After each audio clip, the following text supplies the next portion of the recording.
اللہ کے نام سے شروع کرتا ہوں جو بڑا مہربان نہایت رحم کرنے والا ہے۔ اللہ پاک سے دعا ہے کہ اللہ پاک آپ کی تمام جائز خواہشات کو پورا فرمائے، تمام مصیبتیں دور فرمائے، آپ کی زندگیوں میں آسانیاں پیدا کرے، آمین۔ حقیقت پر مبنی ایک دلسوز کہانی جس کے پس منظر نے ایک شخص کی زندگی کے مقصد کو ہی بدل دیا۔ ایک صاحب کا عجیب معاملہ تھا۔ وہ ہر ملنے والے شخص سے صرف ایک ہی درخواست کیا کرتے کہ میرے لیے دعا کرو کہ میرا خاتمہ ایمان پر ہو۔ لوگ جو انہیں خوشحالی، ترقی، صحت اور عہدے میں ترقی کی دعا دیتے تو یہ صاحب انہیں روک کر فرماتے، آپ کی دعائیں سر آنکھوں پر، بس آپ میرے لیے اتنی دعا فرما دیجئے کہ مجھے عبدالغفور جیسی موت نصیب ہو۔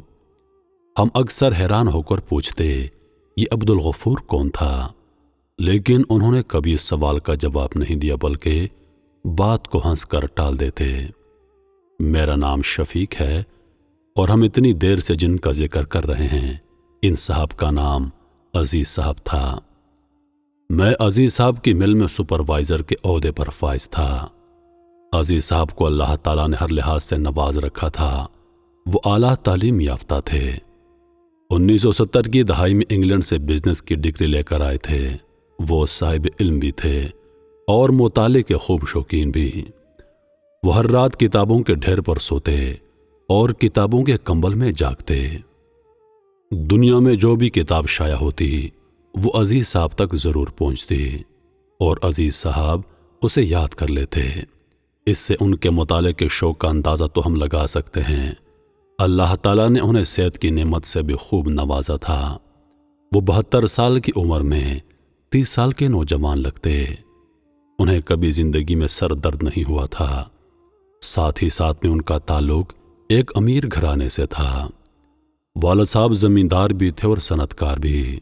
ان کے گندم کے گودام تھے۔ وہ اپنی گندم پیس کر بیچ دیا کرتے اور کروڑوں کماتے تھے۔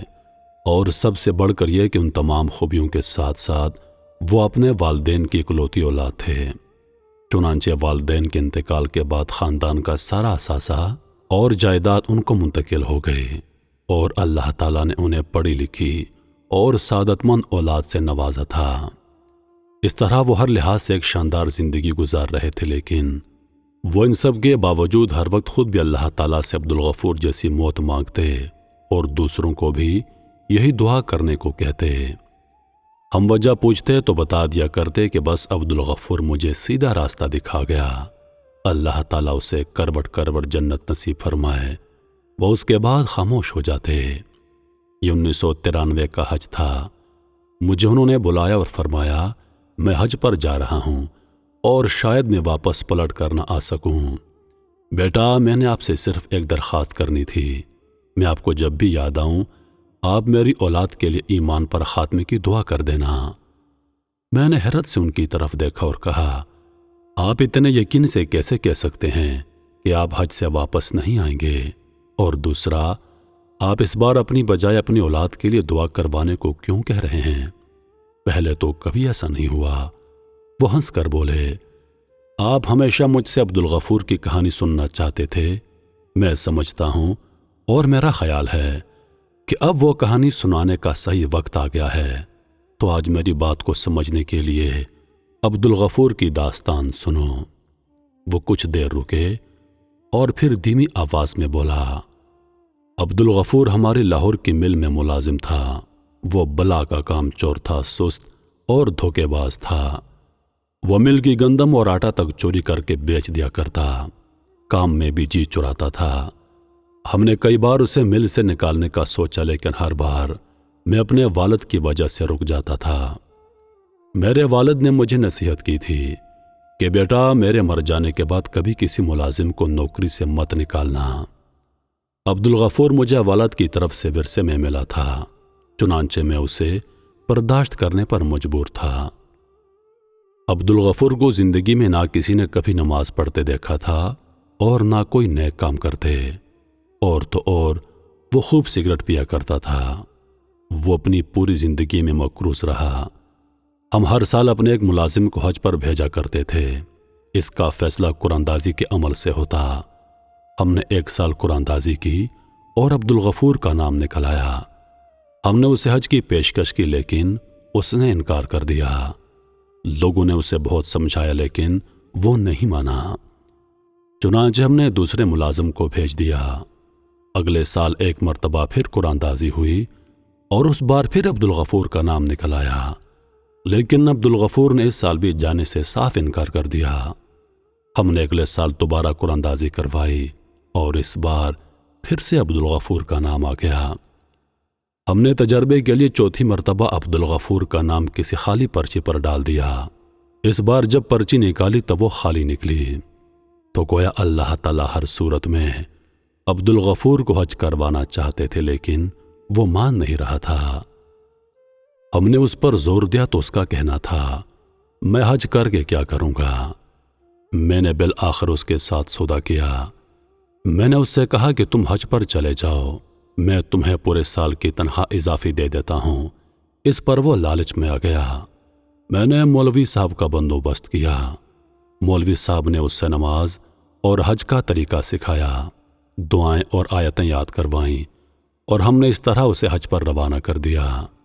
عبدالغفور حج پر گیا، حج کیا، خانہ کعبہ کا الوداعی طواف کیا، عشاء کی آخری نماز پڑھی، سجدے میں گیا اور سجدے ہی میں انتقال کر گیا۔ وہ مرنے کے بعد دیر تک سجدے میں پڑا رہا۔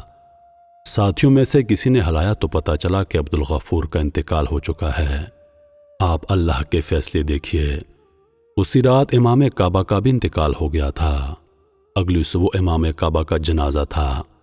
عبدالغفور کی میت بھی امام کعبہ کے ساتھ حجر اسود کے سامنے رکھ دی گئی اور لاکھوں حاجیوں نے عبدالغفور کا جنازہ پڑھا۔ ہمیں اطلاع دی گئی، ہم سے نعش کے بارے میں پوچھا گیا۔ ہم نے اس کی بیگم سے پوچھا تو اس کی بیگم کا کہنا تھا، اللہ تعالیٰ نے اگر اسے یہ سعادت نصیب فرما دی ہے تو اس کی تدفین بھی مکہ ہی میں کر دی جائے، اور یوں وہ دفن بھی مکہ مکرمہ میں ہی کیا گیا۔ میں اس کے اعلیٰ نصیب پر حیران رہ گیا۔ میں اس کی بیگم کے پاس گیا، جیسا کہ میں عبدالغفور کو جانتا تھا، لیکن اس کی قسمت نے مجھے اس کے بارے میں مزید جاننے پر مجبور کر دیا۔ میں نے اس کی بیگم سے اس کی خوش بختی کی وجہ پوچھی۔ اس کی بیگم نے مجھے ایک انتہائی عجیب بات بتائی۔ اس کا کہنا تھا کہ میرے خامند میں کوئی خوبی نہ تھی۔ ہمارے محلے میں ایک بیوہ عورت رہتی ہے، وہ بہت خوبصورت تھی لیکن بدقسمتی سے وہ جوانی میں ہی بیوہ ہو گئی تھی۔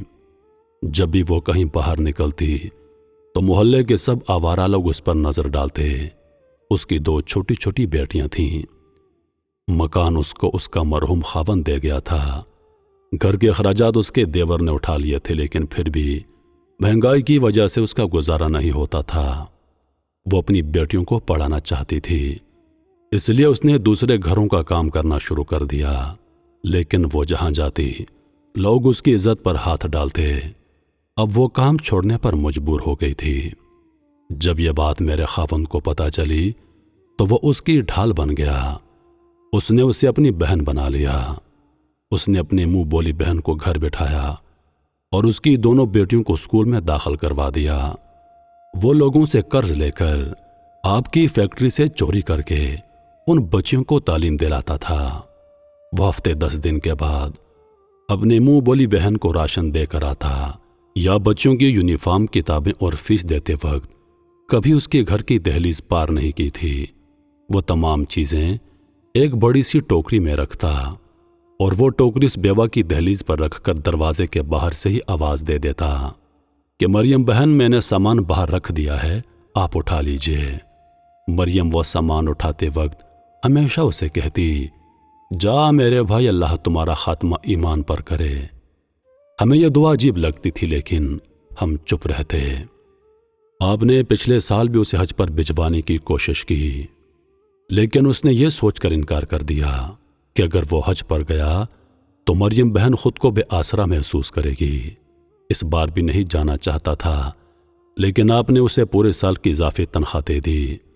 عبدالغفور نے وہ ساری رقم مریم بہن کو دے دی اور خود حج پر چلا گیا۔ اس کا وقت پورا ہو چکا تھا، چنانچہ اللہ تعالیٰ نے اسے زبردستی مکہ بلوایا۔ مریم بہن کی دعا قبول ہو گئی اور میرا خاوند ایمان کی عظیم حالت میں اللہ رب العزت کے پاس چلا گیا۔ آپ حیران ہوں گے کہ جب مریم بہن نے یہ خبر سنی تو بے اختیار اس کے منہ سے الحمدللہ نکل گیا۔ وہ رکے، چند لمحے سانس لیا اور گویا ہوئے۔ میں یہ داستان سن کر سکتے میں آ گیا۔ میں اس کے بعد مریم بہن کے گھر گیا اور عبدالغفور کی طرح اس کے خاندان کی ذمہ داری اٹھا لی۔ میں اس دن سے مریم بہن، عبدالغفور کی بیوہ اور اپنے تمام دوستوں سے درخواست کر رہا ہوں کہ آپ میرے لیے دعا کریں کہ اللہ مجھے عبدالغفور جیسی موت نصیب فرمائے۔ میں خود بھی دن میں سینکڑوں مرتبہ ایمان پر خاتمے کی دعا کرتا ہوں۔ میں نے زندگی میں کبھی حج نہیں کیا۔ میں 15 سال سے عبدالغفور کی طرح بلاوے کا انتظار کرتا رہا۔ اللہ تعالیٰ نے بالآخر میری بھی سن لی، چنانچہ مجھے بھی عبدالغفور کی طرح زبردستی طلب کیا جا رہا ہے۔ مجھے یقین ہے کہ اللہ تعالیٰ مجھے عبدالغفور جیسی موت عطا فرمائیں گے۔ وہ اٹھے، خوشی کے آنسو پونچھے، مجھے سینے سے لگایا اور اپنے بیڈ روم میں چلے گئے۔ عزیز صاحب چند روز بعد حج پر تشریف لے گئے۔ حج کیا، مدینہ منورہ تشریف لے گئے۔ عشاء کی نماز کے لیے مسجد نبوی گئے، سجدے میں سر رکھا اور سجدے کی حالت میں ہی ان کی روح پرواز کر گئی۔ وہ جنت البقیع میں صحابہ کرام رضوان اللہ علیہ و اجمعین کی قربت میں دفن ہوئے۔